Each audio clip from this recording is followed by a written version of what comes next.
Thanks for tuning in to Men for the Win, a podcast hosted by David Kufis and Dan Thompson, two avid fans who appreciate well-played baseball, especially when it's done by the Twins. Men for the Win is sponsored by the Grand Group with Edina Realty. Are you looking to purchase a new home in the Twin Cities area? Or perhaps you're trying to sell your current home? Whether you're upsizing or downsizing, the Grand Group with Edina Realty will meet all of your housing needs. Contact the Grand Group by emailing thegran, that's G-R-A-N, group, at edinarealty.com, or call them by phone at 612-817-8751. The Grand Group with Edina Realty, 7-time Minneapolis-St. Paul Magazine Super Agent Award winners. On this episode, David and Dan recap the Twins' 3-game series against the Oakland A's. Thanks for listening. Enjoy. Thanks for tuning in to Men for the Win. My name is David Kufis. With me, as always, is Dan Thompson. The Twins head out to Oakland, Dan, for the last time in history, at least probably known history. You never know. But they take 2 of 3 from the Oakland A's. A lot of celebration happening, Dan, at a stadium that hasn't gotten a lot of love in a long time. It makes me sad. You know, the A's, they've won 6 World Series titles in Oakland, and actually in 2 different back-to-back segments. So I'm sad that baseball is leaving, but you just never know, right? Maybe there's an 11th hour deal here to keep baseball in Oakland. There is enough of an outcry, I think, from certain sectors of the fan base that if the team were to get sold and they were to build a good stadium in Oakland that doesn't look absolutely ridiculous, there's a great opportunity to rebuild this franchise from the ground up without having to make that move. Don't give me hope.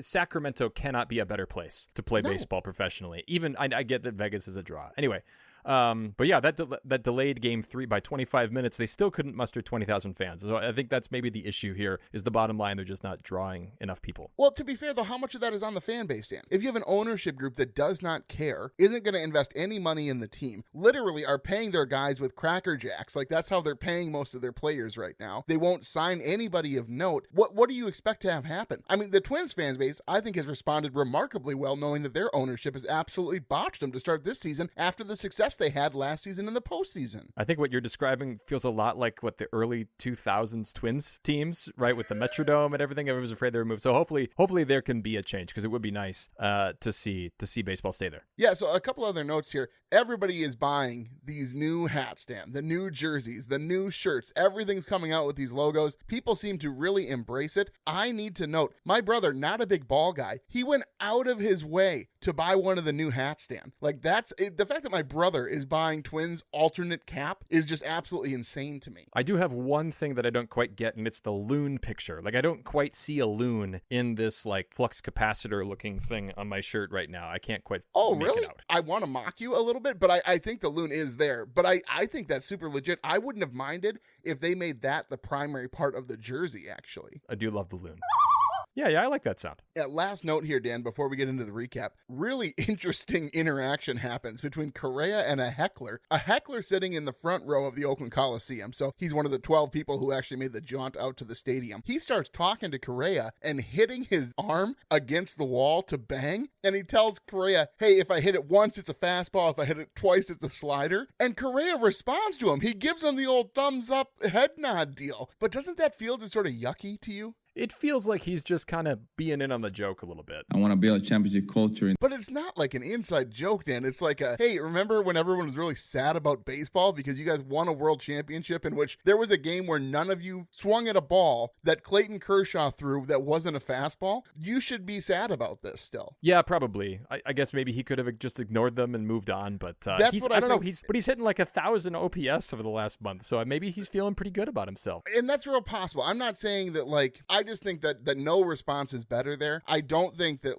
buying into a joke that's not really a joke. You know what I mean? It is something that was very sad. And I'm not one of those people who's going to get up in arms about what we're joking about, but it's different when you're joking to the person who cheated to win a World Series and he buys into the joke with you. I don't care for that. I think that's well said. Well, hey, let's go into this series recap. Series recap. Game 1, Dan. 6-5, a ton of ups and downs. Very exciting baseball game, but really quite heartbreaking at the end. Absolutely, because you got your closer on the mound and in a non-save situation. Well, this was technically a save situation, I guess, with the lead. But yeah, going back to the beginning here, the Twins score early in the top of the first. Castro doubles, and then the Twins play a little small ball. Correa and Larnach have ground outs, but Castro is able to come around to score. A's answer in the bottom of the first with 3 singles, including Tyler Soderstrom's RBI hit at the end. And then bottom of the fourth, Royce Lewis showing off he can play some defense too. It's pretty great. So he makes a leaping grab, but what I really like about this, the catch is impressive, don't get me wrong, but then I can't tell what exactly is happening, but he keeps putting his hand down, like how high his feet got, and I'm not sure if they have like a joke about how high his vertical is or a joke about how low his vertical is, but it seemed like he wanted everybody to know how high his feet got. It was really important to Royce Lewis. Bottom of the fifth with a couple outs, Paddock gets into trouble, a couple singles, and then so Cody Funderburk comes in. We will talk more about Paddock a little bit later, but then Funderburk gives up a 2-run double to Soderstrom again, and then an RBI single to Shea Langoliers, who came up later, so it was 4-1 A's. It's too bad because this is a chance for Funderburk to really show what he can do.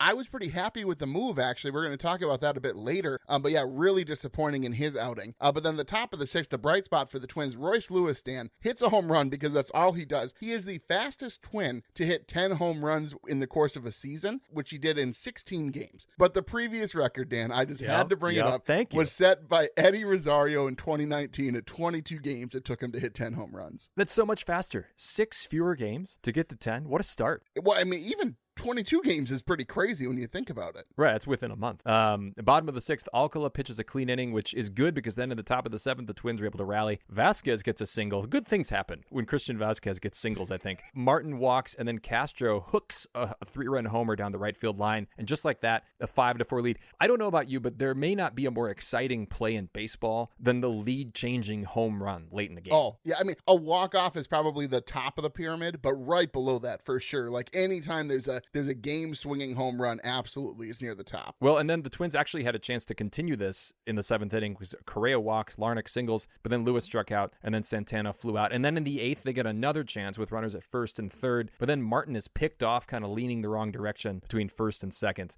which led to a funny thing because Sean Newcomb, who was on the mound, he'd just come on to face the batter, and he actually gets a win, how things shook out in the bottom of the eighth, because of that pickoff without retiring a batter at all. That's the first time in A's history. That's one of those random stats. It's one of those reasons why wins and losses, the way that they're recorded according to the MLB, makes zero sense. And the min for the win-loss record is what ought to be used by all peoples everywhere, Dan. Well, then it gets sour in the bottom of the eighth. Duran comes in, and I think we need to make a rule that he's not allowed to pitch if it's not the ninth inning or later, because Soderstrom, who was doing everything in this game, walks, and then Langoliers everywhere, Dan. Oh my gosh! And then Langoliers just jacks a home run, and just like that, it's 6-5 A's, and the Twins are reeling all of a sudden. Weren't you just talking about this, Dan? How this was the most exciting play in baseball, was a lead-changing home run. You got to see 2 of them in this game. And it's also the least exciting play in baseball, I think, if it's against your team. And Paddock, in the end, not a great start for him. 4 2/3, 5 hits, 3 earned runs, 3 walks, 3 strikeouts. But then the starting pitching got a whole lot better in game 2. Night and day, Dan. Absolutely night and day. Going into game 2, happy times if you're a Twins fan. Twins come away with this one 10-2 on the back of Bailey Ober, who didn't even look like he was trying, Dan. Throws a complete game with 89 pitches. What is happening? Yeah, so he actually, the most pitches he threw in an inning was 13. And his 89 pitches was the fewest for a Twins pitcher since Carlos Silva's, this is in a complete game situation, obviously, since Carlos Silva's 74-pitch complete game on May 20th, 2005. That was a Doe Park tweet that he pointed that out. And you got to figure that Rocco was more willing to leave him in because the Twins scored so many runs early on. Well, yeah, absolutely. I mean, it always changes the calculus, right, depending on the score of the game. And we'll talk more about that in game 3 with Pablo. But top one, Twins load the bases. So you would think, I tell you, in the top of the first, the Twins load the bases and they scored 10 runs, that they probably put 3 or 4 up in the first. Nope. Just 1 run when Jeffers is hit by pitch and Margot scores. You would think they'd be able to put up a little bit more with that, Dan. I know. And then in the bottom of the first, when JJ Bleday ties it with a home run, you're thinking, oh man, just what a wasted opportunity. But in the second inning, they get another opportunity and they pour it on. The first 6 batters reach, including a 3-run home run by Manny Margot, of course, who's actually been really good over the last month. And then a 2-run double by Miranda. They had a couple more on RBI hits by Buxton and Farmer, and very suddenly it's 8-1. So a couple of notes about this game here. The Manny Margot home run, my brother was actually at my house. It was my kiddo's birthday. And so we had the game on and we're watching and we're talking about it. And he's like, why don't you guys like Manny Margot? And like every time Margot comes to the plate in this game, he's getting on or he's hitting a homer, and it's driving me absolutely nuts because my brother's like, well, why again is it that you don't like Manny Margot? In any case, bottom of the second, Tyler Soderstrom gets a home run. Again? A great series for the A's. Oh, man. But that was all the scoring for the A's. They just got 2 more hits after that. The Twins were able to score again in the third with back-to-back doubles by Lewis and then Miranda, who also had a great series. And then in the top of the 7th, the last run for the Twins comes on an RBI double for Correa. At the end of it all, Margot, Correa, and Miranda each had 3 hits. Everybody reached base. I think Santana did it on a walk, but otherwise everybody else got a hit. And Ober gets his team-high 7th win in 2 starts versus the A's this year, really the last week and a half. He's got 15 and a third innings pitched, 1 earned run allowed, 18 strikeouts. We'll talk a bit more about Ober later. We'll go to game 3 now, Dan. Twins come away with this one 3-0, and it just felt like the Twins should have won this game like 10-0. It just felt like the Twins always had guys on base, and Pablo Lopez was always dealing. We should have a higher score, I think, in this one. Yeah, and in the top of the first, it looks like they're going to. They get a couple guys on, and then Royce is up, but then he hits the ball deep to left field, and then Miguel Andujar robs, I don't want to say robs him of a hit necessarily, but he certainly had a hit, and then had the wherewithal to get up and throw to third, and he got Margot tagging to third. Do you think this is a Tommy Watkins fail here? Dan, I purposely didn't put anything in the notes about this because I don't want to rehash what we talked about last episode, and there's no way we wouldn't end up talking about that if I even comment on this. And I have other things to say about Tommy Watkins. I don't want to get into it now. Can we please just move forward? You're not going to take the bait? All right, well, we'll come back to it later. When I saw the play, immediately the first thing in my head was Dan's going to ask about this, and I'm not going to want to talk about it because I'm having a pleasant Sunday. There's no reason to ruin it. Well, in any case, the Twins in the top of the second, Byron Buxton had a very pleasant Sunday. He homers deep to left on the first pitch. I think it was something like 437 feet off of Hogan Harris. Gets the Twins on the board 1-0, and it's 1-0 for a long time. Yeah, Pablo Lopez doing work on the mound here, Dan. He takes a perfect game through 17 batters. Then 34 consecutive outs dating back to Ober is a team record. That was brought to us by Audra Martin from Bally Sports North. What do you know? But think about 34 consecutive outs, and I know it's the A's, but still to bridge those 2 games like that feels like something that happens against the Twins, seemingly, or that's when we would notice those things. The 14 strikeouts that Lopez ends up with ties his career high. He's got 2 of those actually now. Last year, it was a game against the Mets that the Twins actually lost 2-0 because Griffin Jax came in and gave up what was a 0-0. Well, it wasn't a lead. It was a 0-0 tie. I just thought that was a little bit funny given the fact that it was Griffin Jax who came in for him again in this game. Yes, but thankfully a different result this time around, Dan. But top of the 7th, Twins scored twice with a Santana single, a Castro bloop, and then a Buxton RBI double. And then Farmer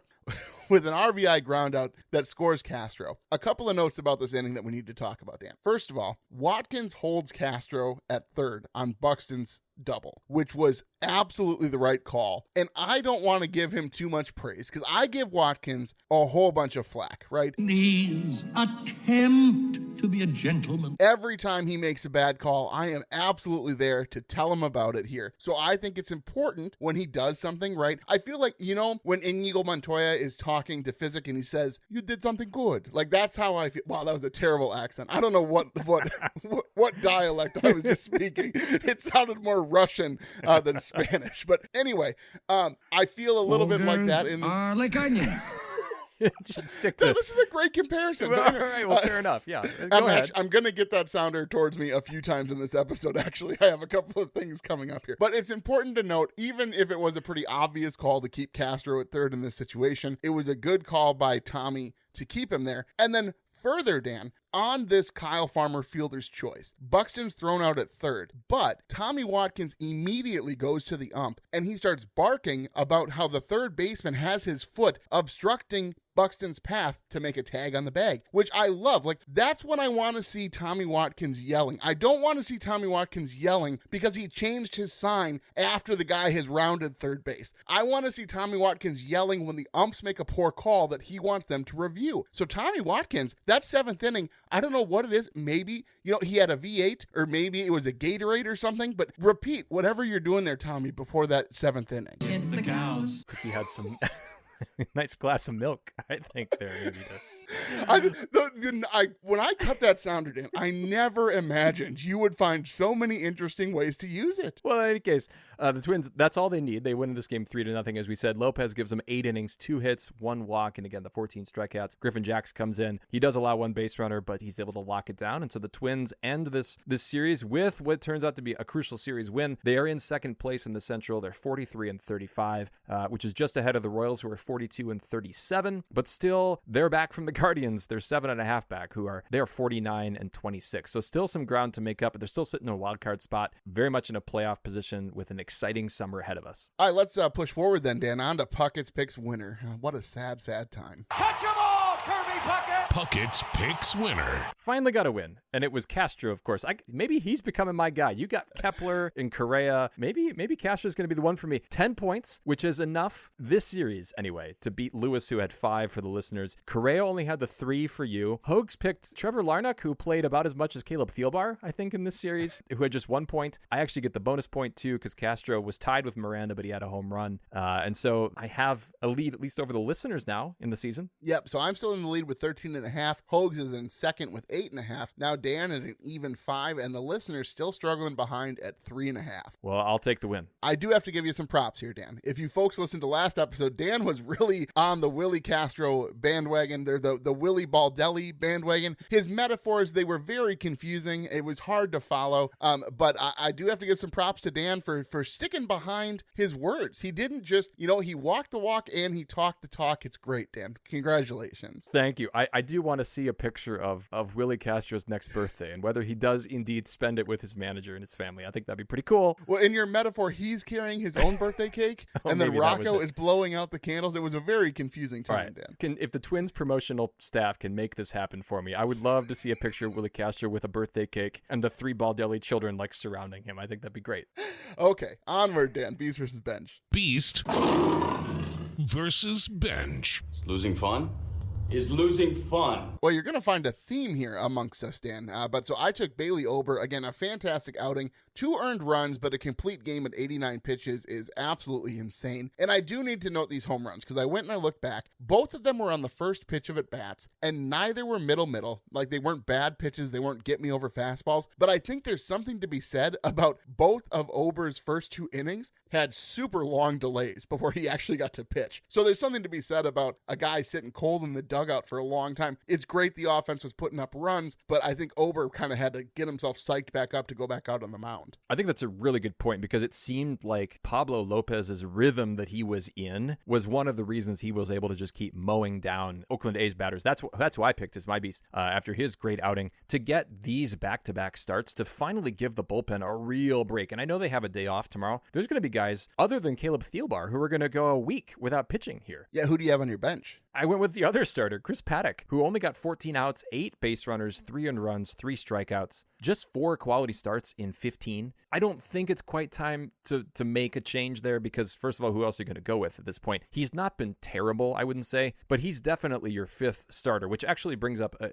interesting point. Aaron Gleeman tweeted about this. Of the 13 pitchers in the American League with 13-plus home runs allowed, 4 of them are Twins starters, and none of them are named Simeon Woods Richardson. Like, the fact that he's the one who's the outlier is just bizarre to me, given how we thought that this would actually shake out the starting rotation. He is the one. He is the one, Dan. So I have to go with Kyle Farmer. And I understand. Did he get hit in the face with a baseball in this series, David? Is that what happened to him? He didn't get hit in the face with a baseball. But what happened in game 3, Dan, is Kyle Farmer gets thrown out trying to steal. And I don't quite understand what his thought process is here, because he's not in the game very often. He's not particularly fast, but it seems to me every time that Kyle Farmer is on base, he attempts to steal. And this is what I've come up with, Dan. Kyle Farmer suffers from Christian Ponder syndrome. Now, if you're a Minnesota Vikings fan, you remember Christian Ponder very well. And fondly, would you say it's a fond memory that Vikings fans have? The only fond memory we have of Christian Ponder is the drama that ensued when he married that reporter. That's the only funny part. There was the one. Like, didn't Christian he beat Ponder's the Packers tenure. in the playoffs? Other than that, there was not on the field heroics. So here. remember, and in that moment, he took a helmet to the bicep, and so he couldn't continue in the postseason. And that was maybe the most desperate I've ever seen Minnesota sports fans who were upset that Christian Ponder couldn't quarterback a game for them in the postseason.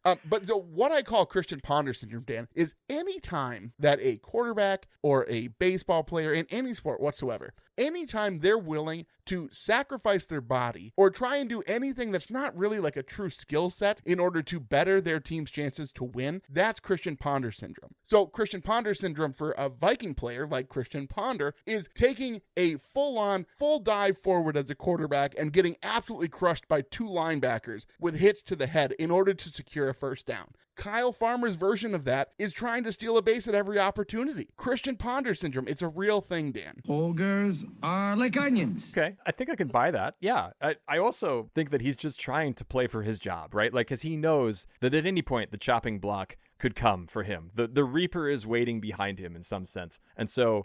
Well, hang on, though. That's not exactly Christian Ponder syndrome, because what's happening here is that he knows he has a job, but he knows he can't fulfill the potential that the team requires of him. So it's not that he's playing for his job, Dan. It's that he's just trying to make it seem to the fan base that he is worthy of their respect because he goes all out. It's very important we realize in this specific instance, the DSM-5, Dan, the way that it defines Christian Ponder syndrome, jobs cannot be at risk. My wife is a social worker, which is why I reference the DSM-5, but anyway, that's how it works. I'm going to be on the lookout now for Christian Ponder syndrome candidates across sports, I think. Well, I have to make it sound like I'm smarter in these segments, Dan, because I couldn't have told you if Oakland or Sacramento was further north in California, so I gotta make up for that somehow. All right, let's go on here. We got some questions and really some praise here for Rocco. Rocco's Rewind. So I got to start with game one here, Dan. He made all the right decisions in game one, and he still got burned. So he pulled Paddock at the right time. Funderburk seemed like a pretty good option. He struggled. Alcala pitched a clean inning. And then going to Duran, the only comment I can make here, Dan, is that what we mentioned earlier, Duran doesn't pitch well if it's not the end of the game. And we don't exactly know why. It's not a syndrome that I've created yet in my head, like a definition, but I'll work on it. There has to be something there. I don't know, though, because I don't want to be the team that saves your best pitcher for the ninth inning if in the eighth inning it seems more important to get those outs. And none of this would have mattered if the offense had just been able to put another couple runs on the board in many opportunities that they had. Yeah, I think that's a fair point. I just don't know how to fix Duran so that he can pitch well when it's not the ninth inning. I mean, that's what it comes down to. But yeah, it makes total logical sense to go to him in that moment. I just don't know what to do if the guy can't do it. Well, and maybe they need more out of Griffin Jackson. They really do need a third lockdown guy. And I think maybe Alcala or Stalmont can be that guy soon. But they're missing a guy like Brock Stewart, or at least the Brock Stewart that we have seen when he's healthy. As for mine, I'm looking at game 2 with Bailey Ober being allowed to go as far as he did. And maybe it's a question for you as much as anything. Like, what do you think the score needed to be for Rocco to pull Ober earlier? Or do you think this was just purely a pitch count thing?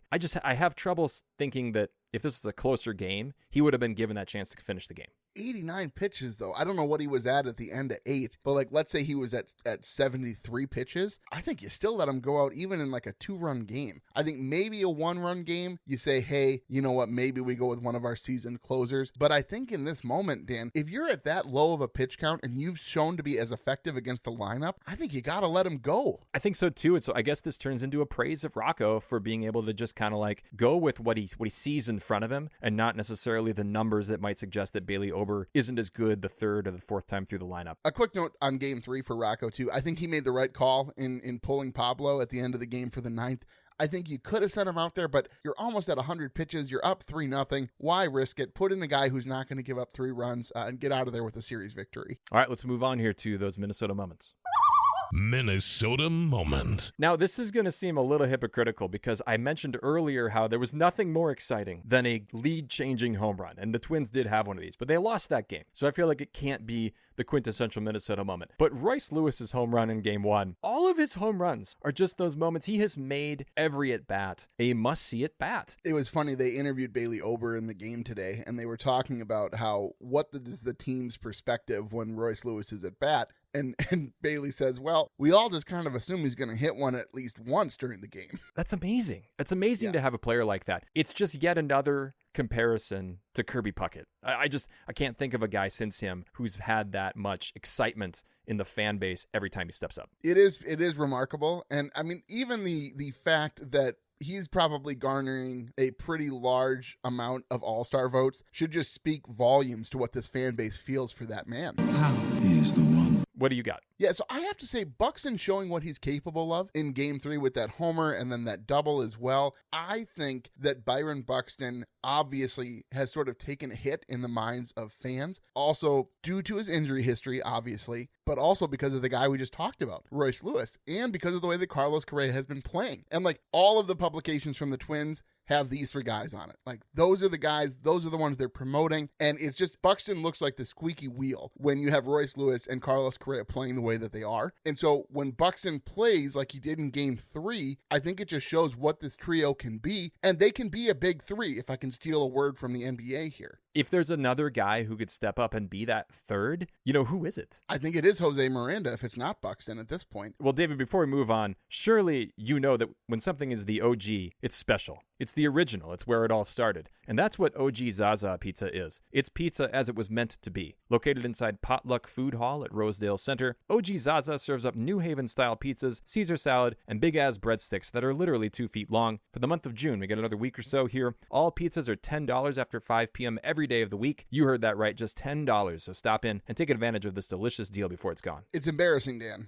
how many times I've taken advantage of this deal. But let's go forward here into Mauer's musings. I just don't know how it can get any better. Mauer's musings. I play a lot of chess, Dan. Okay, I play a lot of chess. I love it so much. I play 5-minute blitz games of chess. That's like my favorite thing. And sometimes in chess, Dan, your clock is ticking down and you know that you have a victory on that board somewhere, but the time just keeps ticking. And Dan, that's how I feel about this rotation. That there is stuff to be found here. There is a pattern of moves that's going to lead to checkmate, but we need to figure it out before the clock runs out. And honestly, they need to figure it out by the trade deadline. And if they don't figure it out by the trade deadline, Dan, you got to figure it out by the postseason. And I got to be honest, I don't know that I see a mate on the board if they don't figure it out by the trade deadline. Ogres are like onions. What? End of story. Where are these coming from? It's like Mr. Metaphor over there today, David Goofus. I'm getting so caught up in them that as I'm listening here, sometimes I'm even losing sense of what you're trying to say. But no, to take a step back, I do think that they have a rotation problem. But then Bailey Ober comes out and throws a complete game. Pablo looks better, and then you've got Joe Ryan. Now nobody's going to trust SWR in the playoffs right now. I don't suggest that we're going to do that as a team. But I mean, don't you feel better now after this series based on what we saw? It's the A's. I really don't. I mean, they were great outings, don't get me wrong, but it's still the A's for crying out loud. No, I think that's fair. And so do you suggest they trade for a guy? Because it's expensive. It's going to be super expensive to get a frontline starter that they would want. It's almost as if they had spent money on a free agent pitcher before the season began. They wouldn't find themselves in this situation where they're going to have to give up prospects to get a new starter, Dan. I think for this team to be successful in the postseason, you're going to need another starter, and you need either Brock Stewart to come back, or you need a reliever who's going to be able to fill in, because again, as we've mentioned, Rocco either has your studs or you got ponies. That's all you got in the barn for him to pull from. We'll see.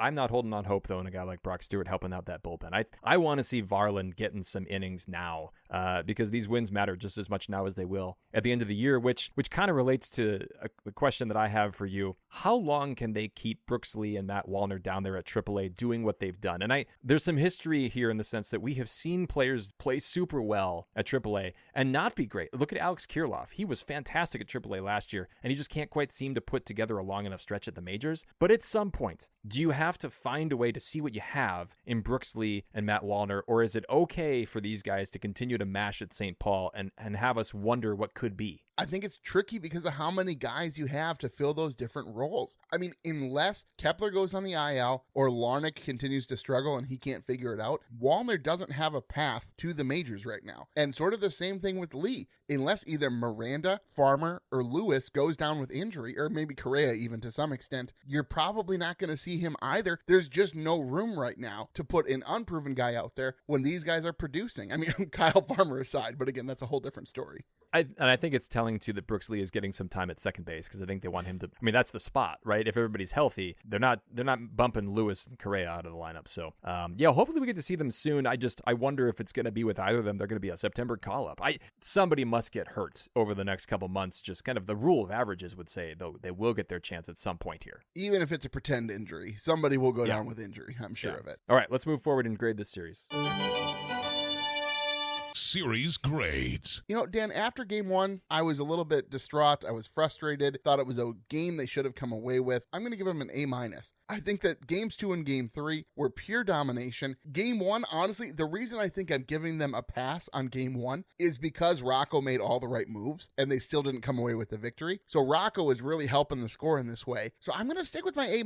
I don't feel bad about it. 2 of 3 on the road, even though it's a bad A's team. Game 1, games like that are going to happen. Yeah, I gave him, it ends up as a B, 17 out of 20, 8 out of 10 on the advance retreat. You win a series on the road, albeit against one of the worst teams in baseball. I think because the sweep was so close and so easy here to see that I feel pretty justified in saying 8 out of 10. Well-played baseball, though, a 9 out of 10. They pitched super well. Really, aside from the Duran inning and the Paddock start. And then I'm just troubled by the Martin base running mistake in game 1, because you figure if they can get a couple runs there, you know, or even just one totally different game, and maybe this is a sweep. Because in the end, it does feel like it's kind of an incomplete to go to Oakland and not win all 3 of those games, given how good they looked in games 2 and 3. It's a fair point. Yeah, I think it's a fair grade also. I don't know, Jack. It looked like Herbeck pulled him off the bag.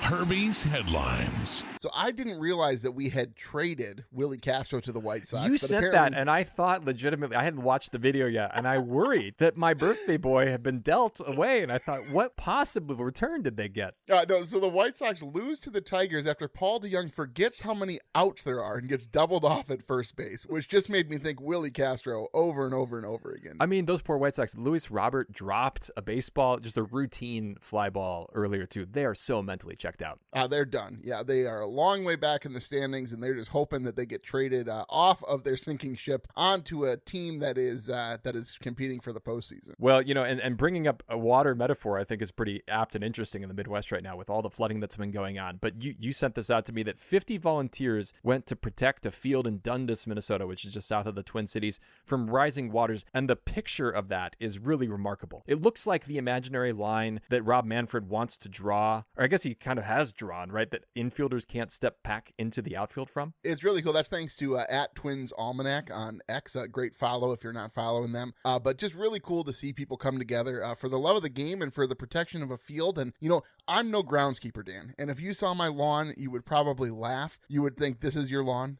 But I do respect the effort and dedication it takes to have a well-maintained field. And so to see the community come together and rally to protect that is really neat. Just a couple other funny things, or interesting things anyway. The Rockies won on a walk-off pitch clock violation, the very play that nobody wanted to see when the pitch clock was instituted. But again, I keep seeing umpires very courageously holding to that. And I, as a teacher who sometimes, you know, you have rules that you don't necessarily want to hold up and defend, these umpires over the last year and a half have done a very good and I think pretty consistent job in sticking to the pitch clock. Yeah, I think you have to be firm with that. And that was honestly one of the pieces of advice my father gave me when I became a dad. He said, one of the things I can tell you... Don't let that milk cross the threshold into the hallway. You got to keep that milk in the kitchen, David. No, he always said, do not threaten a punishment that you're not willing to complete. Oh, sure. And he said, as soon as you don't do it once, you've lost the power. It's the cows. Always with it's the cows. Well, I set up my own metaphor. I set it up myself because I mentioned the milk you shall not pass kind of thing. Yeah. Anyway. Yes. Last...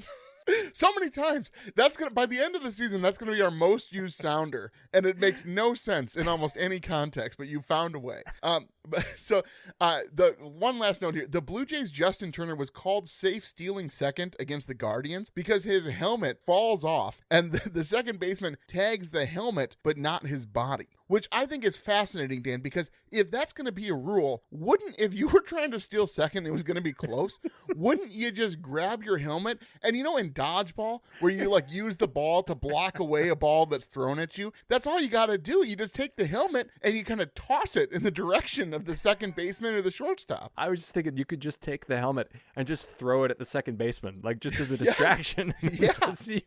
Like weaponize the helmet, I guess you could do, and give yourself another chance. But I gotta say, we've talked about this before, because remember whenever we had the turtle come up and he just could not keep that helmet on his head for any stretch of the game. But helmets need to be better. And I'm not saying you have to add a strap, but how many millions of dollars does the MLB spend on equipment? You can't find a way to keep a helmet on a dude's head? Like, figure it out. Yeah, maybe just a little bonnet that they can wear over it or something like that, just to keep that I mean, that would be the least elegant solution. I can see why you're a teacher and not an engineer there, Dan. All right, let's move forward here. We have to make picks for the upcoming Diamondback series. And we'll see you tomorrow night. Puckett's Picks. The listeners, shockingly, are going to take Royce Lewis. Hogs gets second choice, and he's going to take Correa. And Hold then on. it goes. This is why he took Larnach. He was doing the thing where he was just mailing it in so he could get the second pick. It could be. I can't compete with you physically, and you're no match for my brain. That's what he was doing. I get it. It makes sense now. I have to say this again, but what you do not smell is Royce Lewis's bat. So I get third pick. I'm going to take Miranda. I am not throwing away my shot. I just think that he has been on an absolute tear. He's seeing the ball really well, and I would not throw a high fastball to that guy because he will not throw away his shot, Dan. Well, then I have to go with Willi Castro. He's right there. You left him for me, and there's no chance I'm letting him go by. There's no leaving Willi Castro. Are you kidding me? Anyway, I'll take it. I'll take the win here in this Diamondback series as the Twins continue a long road trip here. They go to Seattle still after that before they're home again. I think with that, I will go ahead and send us out. Well, folks, if you like what you hear, please tell a friend. You can follow us on X at Min for the Win and find our Min for the Win Facebook and Instagram pages. Make sure you subscribe to the podcast on your favorite podcast platform so that you're notified when new episodes are available. And if you could leave us a rating or a like, we'd greatly appreciate it. If you'd like to support the show further, you can find us on Patreon. Link in the description. Thanks for listening, and as always, go Twins. That'll wrap up another episode of Min for the Win, a podcast hosted by David Kufis and Dan Thompson, two avid fans who appreciate well-played baseball, especially when it's done by the Twins. Thanks so much for listening, and as always, go Twins.